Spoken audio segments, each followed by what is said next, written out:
வணக்கம். இன்னைக்கு நாம பார்க்க போற ஒரு விஷயம், நீங்க எங்களுக்கு அனுப்பிச்சிருந்த சில நியூஸ் ஆர்டிகிள்ஸ் அண்ட் ரிப்போர்ட்ஸ்ல இருந்து எடுத்தது. ம். கேள்வி இதுதான்: 2026 பொங்கலுக்கு உண்மையிலேயே இந்த 3000 ரூபாய் கிடைக்க போகுதா, இல்ல இதுவும் வெறும் வதந்தியா? இது ரொம்ப முக்கியமான கேள்வி. ஆமா, ஏன்னா இது வெறும் பண்டிகை பரிசு மாதிரி தெரியல. இதுக்கு பின்னாடி ஒரு பெரிய அரசியல் கணக்கு இருக்கிற மாதிரி தோணுது. நிச்சயமா. போன வருஷம் இதே மாதிரி ஒரு எதிர்பார்ப்பு இருந்துச்சு. ஆனா கடைசியில அது நடக்காம போனதால இந்த முறை மக்கள் கொஞ்சம் ஒரு சந்தேகத்தோடு தான் பாக்குறாங்க. ஆமா, அந்த அனுபவம் இருக்கு. அதனால நீங்க அனுப்புன இந்த சோர்ஸுகளை வச்சு இந்த 3000 ரூபாய் திட்டத்தோட பின்னணி என்ன, இது ஏன் இந்த வருஷம் இவ்ளோ முக்கியத்துவம் பெறுது, அப்புறம் இது உண்மையாவே உங்க கைக்கு வந்து சேருமான்னு கொஞ்சம் ஆழமா அலசி பார்க்கலாம். வாங்க பார்க்கலாம். சரி, முதல்ல இந்த திட்டத்துல என்னதான் இருக்குன்னு பாப்போம். நீங்க அனுப்பின ரிப்போர்ட்ஸ் படி ஒவ்வொரு ரேஷன் கார்டுக்கும் 3000 ரூபாய் ரொக்க பணம். ஆமா, ரொக்க பணம் கொடுக்க போறதா ஒரு பேச்சு ரொம்ப பலமா அடிபடுது. அதுதான் இப்போதே ஹாட் டாபிக். ஆனா பணம் மட்டும்தானா, இல்ல கூட வேற ஏதாவது வருதா? இல்ல, பணம் மட்டும் இல்ல, அது கூட ஒரு பரிசு தொகுப்பும் வருது. ஆனா இங்கதான் ஒரு முக்கியமான மாற்றம் இருக்கு. என்ன மாற்றம்? இப்போ 2021 தேர்தலுக்கு முன்னாடி ஞாபகம் இருக்கா? அப்போதைய அரசு 21 பொருட்கள் அடங்கிய ஒரு மெகா தொகுப்பு கொடுத்தது. ஆமா ஆமா, பருப்பு, வெல்லம், முந்திரி, எண்ணெய்ன்னு ஒரு பெரிய லிஸ்டே இருந்துச்சே. கரெக்ட். ஆனா இந்த முறை அப்படி இல்ல. வெறும் 3 பொருள் தான். 3 பொருளா? என்னென்ன? 1 கிலோ பச்சரிசி, 1 கிலோ சர்க்கரை, அப்புறம் ஒரு முழு கரும்பு. அவ்வளவுதான். ஓ, 21 பொருட்கள் எங்க, 3 பொருட்கள் எங்க? அப்போ பொருட்களோட முக்கியத்துவத்தை குறைச்சிட்டு முழு கவனத்தையும் பணத்தின் மேல திருப்புறாங்கன்னு சொல்லலாமா? மிகச்சரியா சொன்னீங்க. இது ஒரு திட்டமிட்ட வியூகம் தான் தோணுது. எதுக்கு இந்த திடீர் மாற்றம்?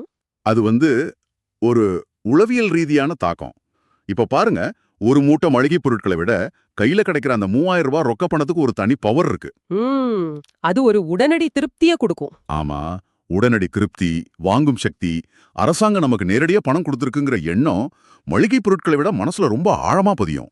இது வெறும் உதவி இல்ல, இது ஒரு நேரடி தொடர்பு மாதிரி. இது கிட்டத்தட்ட ஒரு 2,25,00,000 குடும்ப அட்டைதாரர்களுக்கும் போய் சேரும்னு சொல்றாங்க. ஆமா, அவ்வளோ பேருக்கும். அது மட்டும் இல்லாம அந்த இலவச வேட்டி சேலை கொடுக்கிற திட்டத்துக்கான ஏற்பாடுகளும் இப்பவே தொடங்கிட்டதா உங்க சோர்ஸ்ல இருக்கு. ஆமா, வேட்டி சேலை திட்டம் அது வழக்கம் போல நடக்கிறது தான். ஆனா இந்த முறை பொங்கல் பரிசுல பொருட்களிலிருந்து பணத்திற்கு முக்கியத்துவம் மாறினதுதான் நம்ம கவனிக்க வேண்டிய முக்கியமான விஷயம்.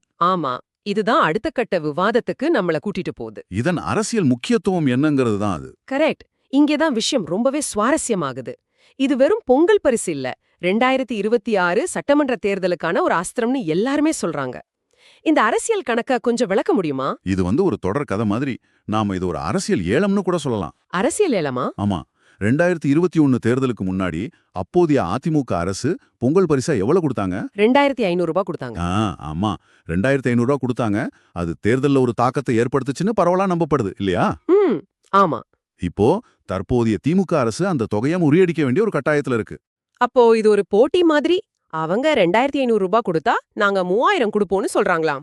அதேதான். அந்த கூடுதல் 500 ரூபாய் வெறும் பணம் இல்ல. அது ஒரு அரசியல் செய்தி. நாங்க அவங்கள விட பெட்டர்னு சொல்ற மாதிரி. மிகச்சரியா சொன்னீங்க. ஆனா இதுல இன்னொரு சுவாரஸ்யமான கோணமும் இருக்கு. உங்க சோர்ஸ்ல ஒரு இடத்துல குறிப்பிட்ட மாதிரி ஆளும் கட்சிக்குள்ள முதல்ல 5000 ரூபாய் கொடுக்கலாம் தான் விவாதம் நடந்திருக்கு. ஓ அப்படியா?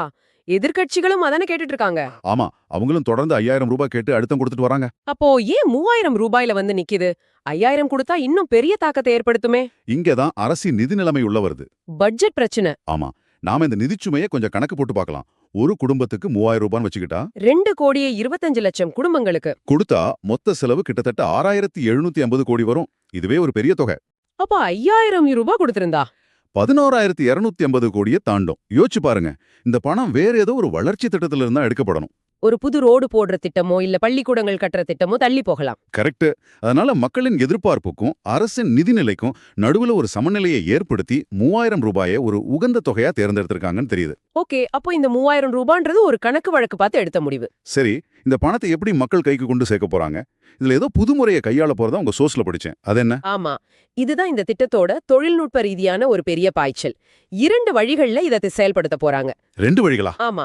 முதல் வழி நேரடி பண பரிமாற்றம், அதாவது டைரக்ட் பெனிஃபிட் டிரான்ஸ்ஃபர், சுருக்கமா டிபிடின்னு சொல்லுவாங்க. டிபிடினா என்னன்னு கொஞ்சம் எளிமையா சொல்லுங்களேன். இது ஒன்னும் பெரிய விஷயம் இல்ல. முன்னாடியெல்லாம் ரேஷன் கடையில மணிக்கணக்கா நின்னு கையில காசு வாங்குவாங்க இல்லையா? ஆமா. இனிமே அப்படி இல்லாம உங்களுக்கு மாசம் மாசம் சம்பளம் பேங்க்ல ஏறுற மாதிரி அரசாங்கமே நேரா உங்க பேங்க் அக்கவுண்ட்டுக்கு பணத்தை அனுப்பிடும். ஓ, மகளிர் உரிமை தொகைக்காக நிறைய பேர் இப்போ தங்களோட பேங்க் அக்கவுண்ட்டை ரேஷன் கார்டோட இணைச்சிருக்காங்க. அவங்களுக்கெல்லாம் பணம் ஆட்டோமேட்டிக்கா அக்கவுண்ட்டுக்கு போயிடும். இது கேட்க நல்லாதான் இருக்கு. அரசுக்கும் வேலை மிச்சம், கூட்ட நெரிசலும் இருக்காது. ஆமா. ஆனா கிராமத்துல இருக்கிற எங்க பாட்டிய மாதிரி ஆளுங்களை நினைச்சா கொஞ்சம் யோசனையா இருக்கு. அவங்களுக்கு ஏடிஎம் கார்டு யூஸ் பண்ணவே இன்னும் சரியா தெரியாது. இது ஒரு முக்கியமான பாயிண்ட். பேங்க் அக்கவுண்டே இல்லாதவங்களும் இருக்காங்களே, இந்த டெக்னாலஜி அவங்களெல்லாம் கைவிட்டுருமா? இதுதான் இந்த திட்டத்துல இருக்கிற $1 மில்லியன் கேள்வி. காகிதத்துல பார்க்கும்போது இந்த திட்டம் ரொம்ப திறமையானதா தெரியும். ஆனா நடைமுறையில சில சவால்கள் இருக்கு. அதானே. அதனாலதான் அரசாங்கம் 2வது வழியும் வச்சிருக்கு. ஓ, 2வது வழியும் இருக்கா? ஆமா. பேங்க் அக்கவுண்ட் இல்லாதவங்க இல்ல வேற ஏதாவது தொழில்நுட்ப சிக்கல் இருக்கிறவங்க வழக்கம் போல ரேஷன் கடைக்கு போயிட்டு கையில ரொக்கமா பணத்தை வாங்கிக்கலாம். அப்போ இது ஒரு ஹைபிரிட் மாடல் மாதிரி.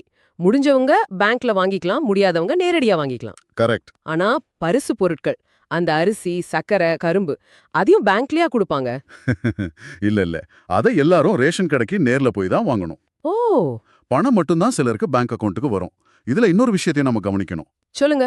மகளிர் உரிமை தொகையை வாங்குற பெண்களுக்கு அந்த மாசம் அவங்களோட உரிமை தொகை 1000 ரூபாயும் இந்த பொங்கல் பரிசு 3000 ரூபாயும் சேரும்போது மொத்தமா 4000 ரூபாய் உங்க அக்கவுண்ட்டுக்கு வரும். ஆமா, இது பண்டிகை காலத்துல ஒரு குடும்பத்துக்கு பெரிய பூஸ்டா இருக்கும். ஒரு டபுள் ஜாக்பாட் மாதிரி. இதெல்லாம் கேட்கும்போது இந்த திட்டம் உறுதியா நடக்கணும் தான் தோணுது. ஆனா போன வருஷத்து அனுபவத்தை வச்சு பார்க்கும்போது கடைசி நேரத்துல ஏதாவது மாற்றம் வருமா? இந்த தகவல்கள் எல்லாமே இன்னும் அதிகாரப்பூர்வ அறிவிப்புக்கு முன்னாடி கசிஞ்சதுதான்னு உங்க சோர்ஸ் சொல்லுது.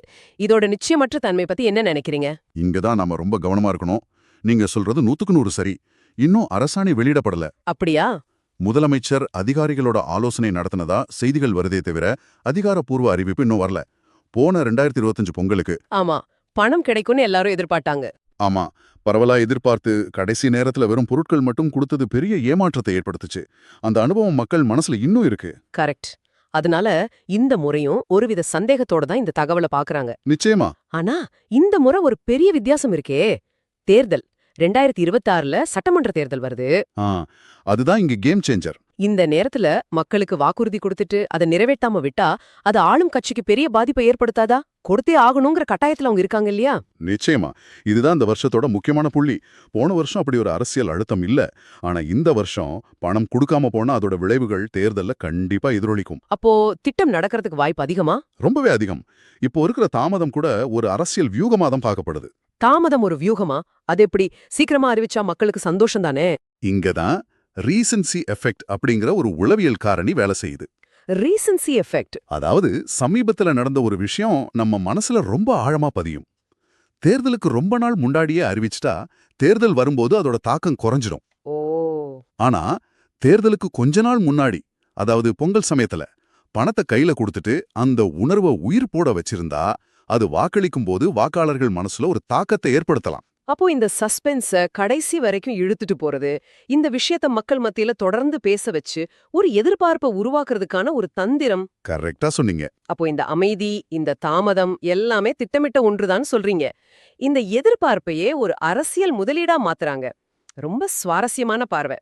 ஆமா, அறிவிப்பு எப்போ வருதுங்கிறத விட அது சரியான நேரத்துல வந்து சேருதா, அதோட தாக்கம் தேர்தல்ல எப்படி எதிரொலிக்குதுங்கிறது தான் உங்களுக்கு முக்கியம். ஆனா அதே சமயம் இந்த தாமதம் மக்கள் கிட்ட ஒரு விதமான பதற்றத்தையும் நிச்சயமற்ற தன்மையும் உருவாக்குது. அதையும் நாம மறுக்க முடியாது. சரி, இன்னைக்கு நாம பார்த்ததையெல்லாம் தொகுத்து சொல்லணும்னா 2026 பொங்கலுக்கு 3000 ரூபாய் ரொக்க பரிசு கூடவே ஒரு சிறிய பரிசு தொகுப்பு கிடைக்கிறதுக்கான வாய்ப்புகள் பிரகாசமா இருக்கு. பணம் கொடுக்கறதுக்கு டிபிடி மாதிரியான புது முறைகளை பயன்படுத்த போறாங்க. ஆனா இது எல்லாமே வரப்போற தேர்தலை மனசுல வச்சு நகர்த்தப்படுற அரசியல் காய்கள் என்பதும். ஆமா, அது மிக முக்கியம். அதிகாரப்பூர்வ அறிவிப்பு வர வரைக்கும் நம்ம காத்திருக்கணும் என்பதும் தெளிவா புரியுது. இந்த விவாதம் ஒரு முக்கியமான சிந்தனையை தூண்டுது. சொல்லுங்க. ஒரு பண்டிகை காலத்துல அரசாங்கம் மக்களுக்கு செய்யற ஒரு நலத்திட்ட உதவி எப்போ தூய்மையான உதவியா இல்லாம அரசியல் லாபத்துக்கான ஒரு கருவியா மாறுது. நல்ல கேள்வி. அப்படி மாறும்போது ஒரு குடிமகனுக்கும் அரசாங்கத்துக்கும் இடையிலான உறவு எப்படி மாறுது? அது உரிமையுள்ள குடிமகன், சேவை செய்யும் அரசுங்கிற நிலையிலிருந்து பலனை எதிர்பார்க்கும் பயனாளி, வாக்குகளை எதிர்பார்க்கும் அரசுங்கிற ஒரு பரிவர்த்தனை உறவா மாறிடுதாங்கிறத பத்தி நீங்க யோசிச்சு பார்க்கலாம்.